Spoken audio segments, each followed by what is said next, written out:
I loved Michael, even if he was a serial killer. He went missing one day before the police finally caught on. I had no idea. I was stunned, not to mention betrayed, depressed, absolutely horrified by my husband's crimes. But what could I do? Michael and I were close, but apparently not close enough for him to draw me into his many murders, his torturous, systematic slaughter of over 20 women, nor show me the way he photographed each and every one of them, both before and after sending them to their gruesome deaths. Michael always the sadistic shutterbug. I felt for his victims and their families. I really did. I cried every night for 11 months straight. Long ago came to the conclusion I was oblivious to living with a monster, and I fucking dealt with it. I wasn't defending shit, and certainly not Michael. Maybe the same psychopath who was able to lure countless women to their deaths could dupe his devoted wife. Who knew? And why was that so hard to believe? Especially with a man as sweet and handsome as him. But like buzzards, the media tore into my fragile flesh. I was the dumb housewife to what they dubbed the perfect husband, just the dumb blonde. Never mind, I had a PhD and worked at St. Francis Hospital here in Columbus, Georgia. Goddamn social media was even worse. The abusive comments swarmed me. Everything from, I was a dumb bitch, to apparently an ugly old hag at 44. Apparently, I was so jealous of other women and all my failed pregnancies, I let Michael do the dirty work, let him exterminate those beautiful, fertile women. Yeah, this was the narrative. As suspicious as they were, the police and DA still cleared me. But not before a final press conference where the prosecutor played the not enough evidence card, just teasing the press enough for his own 15 minutes of fame.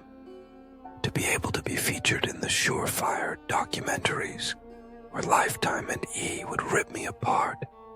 How could she not know when the murders happened under their roof, in their own basement? The tabloids tormented me, more than the memories to be honest, but I had no idea. Michael wasn't that way around me. I thought he was my soulmate, the love of my life. We'd met in college over 20 years ago, both of us honor grads. At first, we bonded over photography, nature, the arts, the very hobby that would become Michael's terrifying trademark. Michael wasn't tall but stayed in good shape. He ran every day, and I certainly wasn't complaining when he kept his morning run ritual over the years. Like I said, he was handsome, his chiseled face complete with irresistible dimples, his brown curly hair as soft as those green eyes. When we first moved to our big house on Whitesville Road, I thought this was it. Our life was set. Michael and Sam Downing now had the American dream. Of course, being with someone so attractive and charming only intensified my own insecurities. Even more so once I became a suspect, a media punching bag. Only unlike OJ and Casey Anthony, I didn't have a trial to lean on, didn't have anything to leak out to the public. I was never given a voice or chance. At least the hospital stood by me. Columbus, Georgia, like a support group away compared to the skeptical outside world. I guess we took care of our own out here, regardless of whether or not my friends and family thought I helped the perfect husband kill those girls. Most of the time, I kept to myself. No more traveling or exploring. Instead, I just stayed inside our big brick house. 2 stories of soulless superficiality. Michael's gorgeous grin still stared at me from our many photographs. His spirit stuck in every cat ornament or surreal portrait he ever bought for me. I felt him everywhere, except the basement. I damn sure never went back there. I didn't care how much the police had collected evidence and washed out the grisly scene. I couldn't dare face the Downing slaughterhouse once more. Couldn't face the horrifying reality. What was worse was there was no closure. The cops took what they could, and that was that. But Michael was still gone. He'd taken his Nikon D5 camera with him, so now we'd never know how many women he killed, how many corpses he'd have on display for his personal art exhibit. And I thought we probably never would. Michael was too smart, too clever. Beneath the harassment online and from the paparazzi, I wilted away for another agonizing year. My blonde hair now started to gray. Bags started popping up under my eyes. Like a virus, a deadly combination of stress and midlife crisis crashed upon my once good looks. I was far from curvy, but I only grew skinnier. To my horror, even my tits started to sag. At this point, I had no chance at dating. At least, I didn't think so. No longer did I feel attractive or talented, much less confident. When I felt at my lowest, loneliest, and yes, horniest, I sought attention online, all under an anonymous name. But the only compliments this desperate girl got were from the more desperate guys. Not to mention the Aristophilia-addled men and women wanting me just for my undeserved infamy. I didn't talk to hardly anyone at all. Sure, the Columbus community didn't harass or insult me, not like the national media did, or national zeitgeist for that matter, but no one was exactly eager to swing by my house. No one invited me over. Forget margarita nights with the co-workers. My own family didn't even have me over for Christmas. Instead, there was only one person I interacted with on a daily basis. My neighbor, Sean Winslow. Nearing 80, or at least looking it, Sean was polite and respectful. The grandfather type who never married or had kids. Like me, he was all alone. And by sheer coincidence, all the other homes on Whitesville Road barricaded themselves from their neighbors with fancy iron pike fences and gates, quarantining themselves from Sean and I. Not that their isolation helped while Michael was on the prowl, especially considering how Michael kidnapped and killed Dara Falls, one of the wealthier people out here. A mutilation by machete. Sean welcomed me back with open arms. His skin was still so smooth, his stark white hair so straight, his body muscular, his movements spry. As if we'd swapped aging patterns, Sean seemed to grow younger and more spirited, while I grew decrepit both inside and out. To my relief, Sean believed me because he too had been duped, felt betrayed by the love of my life. Every weekend, Michael and I used to visit Sean, so he too had been close to this living monster. Days after the shitstorm ensued, Sean had let me stay the night at his place. Sure, maybe he was just being an old perv. This was before the stress tarnished whatever good looks I had after all. But Sean didn't make any moves. He never did. Instead, he comforted me. There at his kitchen table, the two of us shared one of his older Cabernets. The wine warmed me from the dread, and so did Sean's pleasant company. I looked out a window, out toward the blue lights, the news vans, the media assault on 6660 Whitesville Road, an investigation still ongoing to this day. Sympathetic, Sean grabbed my hand, the supportive hold of a parent rather than a lover's lust. "It's okay, Sam," he told me in his genteel southern accent. "You couldn't have known." I looked into his piercing hazel eyes. No longer did I cry. Not now. Not when I knew I wasn't alone. "No one could," Sean reassured. But then came a miserable milestone. The first of what I was sure would be a never-ending cycle of pain, one that wouldn't stop until my death. The 1-year anniversary of our lives being buried. The January day Michael's darkest secrets were discovered. By me, the community, and the world. And the day Michael slaughtered my personal life. His first kill without a blade. Of course, the networks were chomping at the bit. Just passing 12 months meant more coverage, more specials. Televised investigations handled by incompetent talking heads and clickbait reporters. There would be exploitative reenactments of Michael's methodical crimes, theories on where he is now, and theories on how I got away with murder. I had nothing new to say.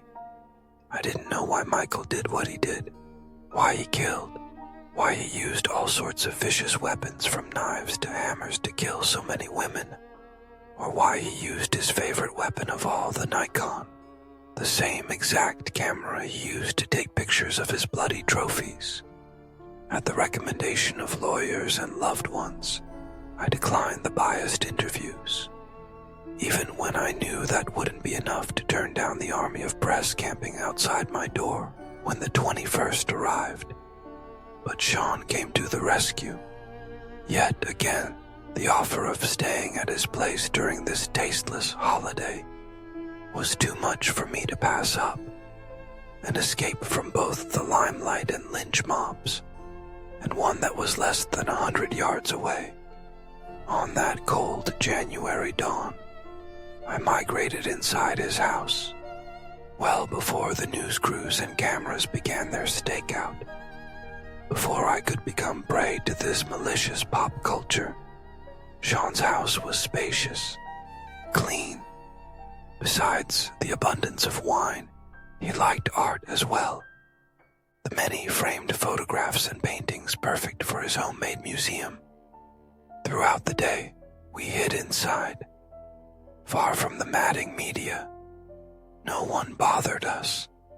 Sean's security cameras scaring away even the creepy Michael Downing fan club. But like a ghost, Michael still haunted me. The TV talked about him constantly. So many stations stayed dedicated to anniversary coverage, to discuss Michael, or to accuse me.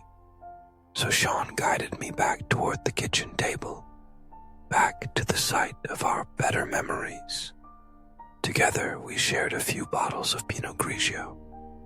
"Well, I'm glad I stole you away from them," Sean joked. Grinning, I took another sip. You and me both. Behind a warm smile, Sean poured more into my glass. A generous helping as always. "I just got this bottle yesterday. They got that vineyard out in Albany, you know." "Oh, really? That's cool." Sean leaned back, his muscles well on display through the jeans and flannel shirt, the killer biceps. "I just wanted to mark this special occasion, I suppose," he joked. Even I cracked a smile. "Great idea." "Well, I knew you'd be here," Sean said.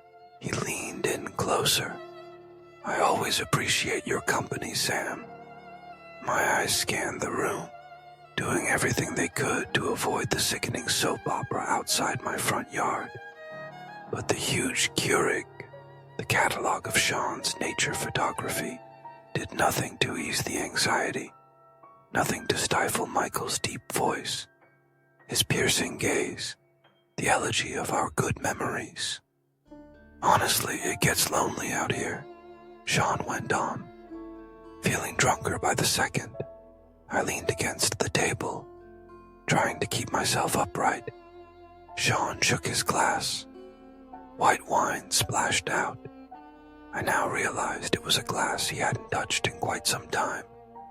Unusual considering both of us were alcoholics.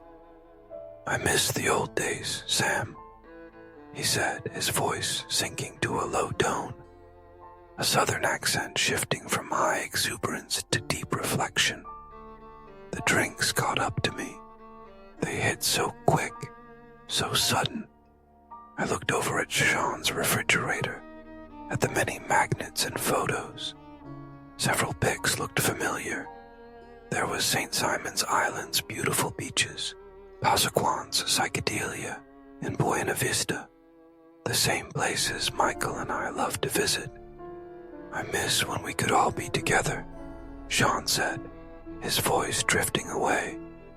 "Before those amazing murders, the kills."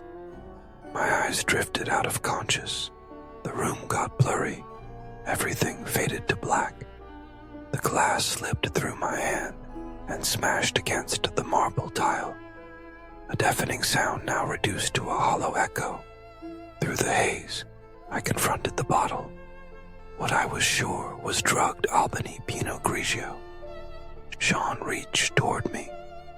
"I want all of us together, Sam." That was the last thing I heard. I fell backward in my seat, entered an unconscious realm. What felt like centuries was mere hours. I awoke later that night, confused, disoriented. I knew I'd been drugged. Lying on the ground, I looked all around me. Bright bulbs lit the claustrophobic room with clinical lab precision. Immediately, terror sunk in. Surrounding me were hundreds of photos. Enclosed in the gaudy frames were bodies and bodies, all of them women, some nude, some in torn clothes. But all the girls were bound and gagged in duct tape, all of them dead. There were dissections, bludgeonings, decapitations, visceral, grisly murder at the hands of many different tools, and at the hands of one horrifying serial killer, my husband. Like Michael, the Nikon D5 showed no mercy. Every corpse was captured in a captivating light, in all their disturbing glory. From the walls, the collection of corpses watched me. The few faces that weren't mangled still had their eyes open in fear. The faces of death. Right by the red door was a long metal table, its surface covered by an arsenal of vicious weapons. There were knives, machetes, axes, and gallons of dark, dry blood, the blades ready to tear through flesh, and all they needed was a killer's hungry touch. I now knew where I was. The houses in this neighborhood all had similar layouts, but there was no way this was my basement, even if it looked just like the scary scene police had shown me 1 year ago. Somehow, Sean had made a shrine to Michael's work, a terrifying tribute to his prolific serial killer career. Then a muffled cry hit me, as did a nauseating smell. Turning, I saw a red-headed woman lying a few feet away. She was bound and gagged in duct tape, her ripped clothes covered in blood, her pale body covered in bruises. She couldn't have been older than 18, but she still fit Michael's MO, or whatever the hell Sean's type was. The woman's eyes begged me for help.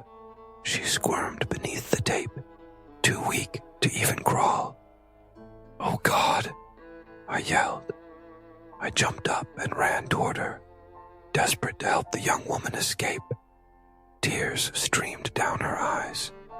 Shivering, the woman struggled to move closer toward me. This up close, I saw she was missing patches of skin, her pants stained with days of piss and shit. I reached out toward her. Then the red door burst open. In came Sean, a sly smile on his handsome face, a silver hammer in his hand, a Nikon D5 in the other. Startled, I jumped back.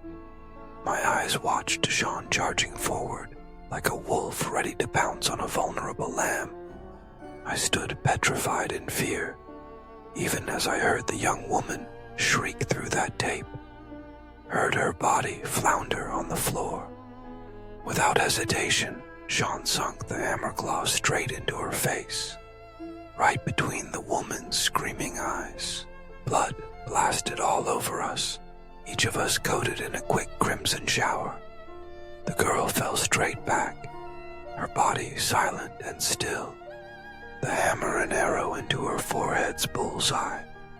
A fast flash caught the post-mortem photo.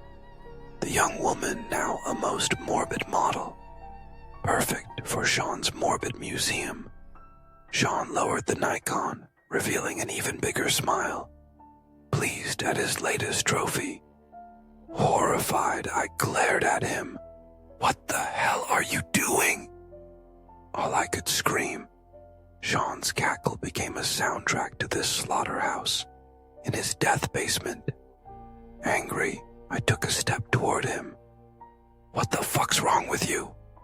I waved toward his latest victim. "Did y'all do this together? Both of y'all sick fucks?" "Not at all," Sean yelled in a deep, proud voice. Crying out, I lunged toward him, toward the old sack of shit.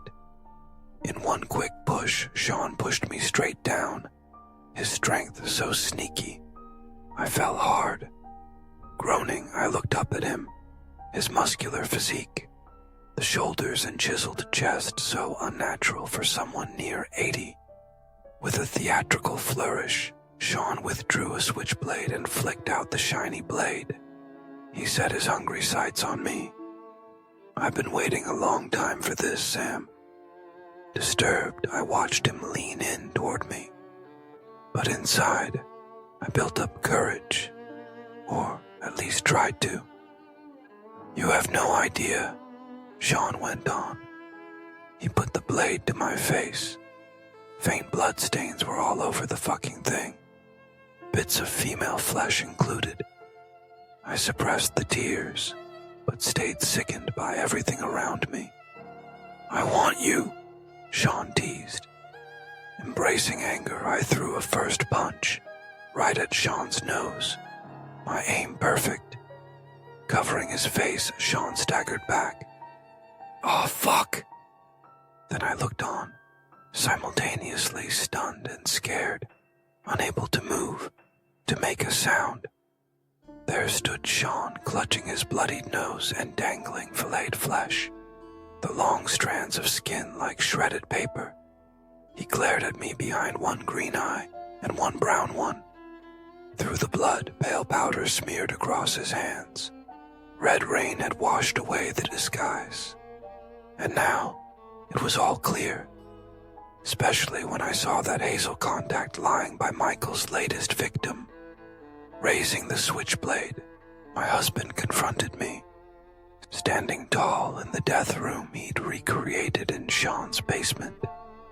A sadistic smirk now plastered on his face. "Looks like we're together again, Sam." His deep voice bellowed. "Right where I always wanted you." I staggered to my feet, too nervous to stop the chills, but too upset to shed tears. "Why, Michael?" I yelled out with cool indifference. Michael ripped off the remaining latex, the makeup now wiped clean to reveal the face of a cold-blooded killer. Fake skin still dripped off Michael's fingertips, but his grip on that blade stayed steady, on the camera as well. "Why are you doing this?" I hurled at him. Michael took a calm step toward me. "I had to escape, babe." Both his hands now grabbed onto the Nikon as he got closer and closer. So I did the only thing I could. I came here. This Michael was similar, sure. Still handsome and charismatic. Still the man I married. But deep down I felt dread. Disgust at the Michael Downing who fooled me. The perfect husband I didn't know. Betrayal battered my senses, but I wasn't gonna cry. Not over him. Not ever again. Just inches away, Michael pointed the camera at me. A crude spotlight for my fear. "I killed Sean," Michael went on. "It was tough, but I had no choice. You know I'm not crazy about killing dudes, Sam." I just glared at him, watched Michael as he got ready to take a photo. "Happy anniversary, babe," Michael teased. There, right in front of me, he took the picture, with no regard for Sam. For all the years I loved him. Instead, I was just another temporary thrill. Yet another victim. Grinning, Michael lowered the camera. "Oh, I'll take my time with you, Sam." I stood there, silent and still. I felt violated, sickened, hurt. Cringing, I let Michael caress my face for one final time. "Just like I always wanted to," Michael said. Relishing the torture, he leaned in close, his movements soft and slow. "Now, how about a kiss for the perfect husband, babe?" I then made my move. A quick punch into Michael's firm chest. My long year of agony now released in that one act of violence. Groaning, Michael fell to his knee. He dropped the knife. My onslaught continued. I just laid into him, one hit after the other. Now I was glad to have kept the wedding ring on. More force for that left-handed hook. Michael's muscular frame hit the ground, lying parallel to his last victim. 2 bodies for this basement funeral. A funeral for my ruined past. For my shattered dreams. Crying out, Michael struggled on the ground, his face battered and bruised, blood pouring from his broken nose. Power surged through me, strength, confidence. All the violence sent me into a pure state of euphoria. The most pleasure I felt since the honeymoon stage. Excited, I snatched up the Nikon from Michael's weakened grasp, aimed it at him as if the camera were a pistol. The smile long gone, Michael glowered at me. "You bitch!" he cried. "You fucking bitch! Give me that!" Defiant for the first time in this horror movie marriage, I held the camera steady, the lens more unflinching than my harsh gaze. "Give me the fucking camera!" Michael yelled. Rage won out, as did desire. I snapped my first death portrait. But did you really think I'd turn Michael in? Expose his existence for all the world to see? Clear my name for these fucking assholes? Of course not. Sure, I ended up dumping Carla Dowse's body off on Whittlesey Boulevard, a chance for her family to get the closure I finally got. But I did nothing with Sean's place. Nothing other than take a few souvenirs with me. Months later, and the kills still keep me aroused, keep me excited. I think about those tied-up bodies, the naked young men helpless to my touch, their blood, the slow slaughters, the way the boys flinch when I take that fun first photo, and then how I position their beautiful corpses for the even more fun final shoot. Photography hasn't been this exhilarating since college, I'll tell you that. I renovated my basement. Now it's my death room rather than Michael's. Sure, I got a similar layout. A pink wooden table full of vicious, sharp blades at my disposal.